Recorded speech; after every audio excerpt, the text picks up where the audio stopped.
Hi, my name is Angela Himsel, and I'm the author of the memoir, A River Could Be a Tree. When my memoir came out, my publicist was tracking it on Amazon new releases, and so she emailed me and said that it was #1 new releases in Jewish biography, then it was #1 new releases Women and Judaism, and then it was #1 new releases Occult Cults and Demonism, and then #1 and 2 in Religious Cults. And then I realized I've got a crossover book. My memoir is about a lot of things, as you can imagine from the title. A river could be a tree. It's about change or the possibility of change, but it's definitely about identity and where you fit into those categories. My identity, I thought, was pretty fixed growing up. I was the 7th of 11 children. I grew up in rural southern Indiana to German-American farmers, Christian, all of them. My family belonged to a particular church, Worldwide Church of God, that believed that this world was in Satan's hands and that the Magic 8 Ball and Bewitched and Casper the Friendly Ghost, they were all demonic influences, and thus that's why I was included in the demons category. I think about identity a lot. Obviously, I converted to Judaism ultimately. And the Bible also thinks about identity. In the Torah, Abram's name was changed to Abraham, Jacob's name was changed to Israel, and Sarai's name was changed to Sarah. And each time that change of name indicates a change in spiritual status. God's identity is also important in the Torah, and so let's throw it all back to 3,000 years ago or more, when Moses and God were at the burning bush, and Moses asked God, the big burning question, forgive the pun, who are you? And God answered what we say Yahweh, Ehyeh Asher Ehyeh, I'll be what I'll be. A lot of scholars have interpreted that to mean that God is a verb, and certainly you can imagine, because this is all cognates of to be. The word Yahweh has in it the past, Hayah, and the present, Hoveh, and the future, Yihyeh. So I get that God could be considered a verb, but I really would like God to be a noun personally, just who are you? On the other hand, identity is something that's often in flux, and that's a truth. Whether it's God's identity or our own, what we were 20 years ago isn't necessarily who we are today, and certainly as Jews 20 years ago, maybe you didn't keep kosher and maybe now you do, or maybe you weren't that interested in Israel, but maybe now you are, and that's totally okay. My identity is a little trickier because I converted to Judaism. And so I can't say the same that I can identify with the Jewish past, although I certainly do at this point. But I think about my own identity in a different way, I think, than people who did not convert, because it's something that I chose. I think about on Shavuot, obviously, coming up, the book of Ruth is all about identity. In it, Ruth says to her mother-in-law, where you lodge, I will lodge, your people will be my people, and your God, my God. I really wish my conversion was so easy that I could just say, I'm just gonna show up for this. It wasn't quite the same for me, but that's okay. I think about Abraham in terms of his identity. He was called, he left his country, he decided to go to a land he did not know, left his gods behind, I suppose, and his name was changed from Avram to Avraham. He was called Avram HaIvri. HaIvri means on the other side. It's the other side of the river. It could be the other side philosophically, spiritually, however you want to interpret it.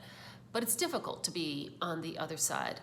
And in the book of Ruth, we certainly see that Ruth's journey to Israel was not easy. She was on the edges of the field when she was gleaning, and I always think of that as a metaphor for being on the outside. And how we treat one another, being on the outside, is definitely a big part of what the Book of Ruth is about. There was a little ostracon that was found in Kirbet Kaifa in Israel a while ago, and on it, it's a little potsherd, like a clay piece of, on which was written these 5 lines of text. And it's hard to decipher all of the words on it, but I remember that some of the words that could easily be said, by the way, it's from the 10th century BCE. So that means it's right around the time of the kingdom of King David, who is the great-grandson of Ruth. And on it, it said, oppress, do not oppress. It said widow, and it said orphan, and it said stranger. These are all important components in the Book of Ruth because Ruth and Naomi are both widows, and they are both poor. And the orphan thing is not quite theirs, but you can imagine. And I found that really interesting that not that far from where this all takes place in Bethlehem, that this little piece of clay was found that speaks to us 3,000 years later in terms of how we should treat one another, whether we're on the inside or whether we're on the outside of the field, so to speak, gleaning wheat. People often say to me, are you Jewish? And I said, yes. And they'll say, you don't look Jewish. And I'm like, oh, I know, I converted. And I really don't mind it when people ask me that because I'm totally curious about other people as well. And I'm always curious who they are, where they're from. And that, again, is all about identity. Who are you? Who am I? Who is God? And that's, for me, what the Book of Ruth is kind of suffused with. What kind of a people are we, and who are we as individuals? I thought that I was going to read a little bit from my memoir and say a few more things. So this is from towards the end of my memoir. On a December afternoon in New York City, holding my 6-month-old son in my arms, I climbed naked out of the mikveh where I'd submerged myself 4 times, 3 for me and 1 for David, to convert both of us to Judaism. Mentioned in the book of Genesis, to the gathering mikveh of waters, he called seas. The mikveh was nothing less than the womb of the world, a place of rebirth. Rabbi Levi, along with 2 other rabbis, garbed in the usual Orthodox attire, black suit and white shirt, stood respectfully with their backs turned while the mikveh lady enveloped me in a big robe. Then the rabbis faced me and asked, "What is your Hebrew name?" I went blank. Assumptions had been made about my knowledge, and so no one thought to inform me that I was responsible for choosing my Hebrew name when I converted. I'd assumed that they, the rabbis, on behalf of God, would bestow upon me an appropriate Hebrew name. In the Bible, God had changed Abram's name to Abraham, Sarai's to Sarah, and Jacob's to Israel. The name change indicated a change in their spiritual status. As parents, Selig and I had chosen our sons' English and Hebrew names. Nobody named him or herself. They were named by God or by their parents. David was slippery and squirming, and the rabbis were waiting. I wanted to chastise them. I thought I had it covered. Now this curveball? Miriam, Sarah, Bathsheba, no, no, and no.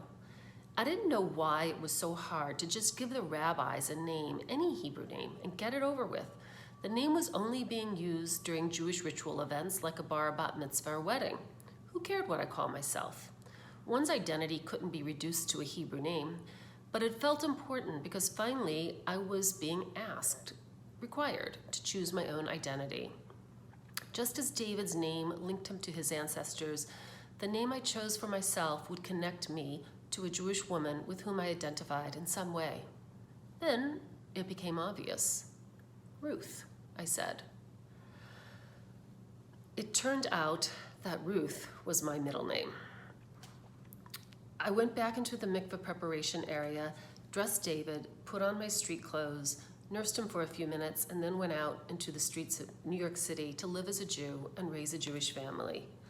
When you emerge from the waters of the womb, your parents assign your identity and choose your name. When I surfaced from the waters of the mikveh, baby in my arms, I became who I'd chosen to be. Ruth, Jewish mother in New York City who had forsaken Jesus, Satan, and the demons of my childhood to join the Jewish faith and the Jewish people. Thank you all for listening, and I'm happy to answer any questions. And if you want to read any more, you can go to my website, angelahimsel.com. Thanks.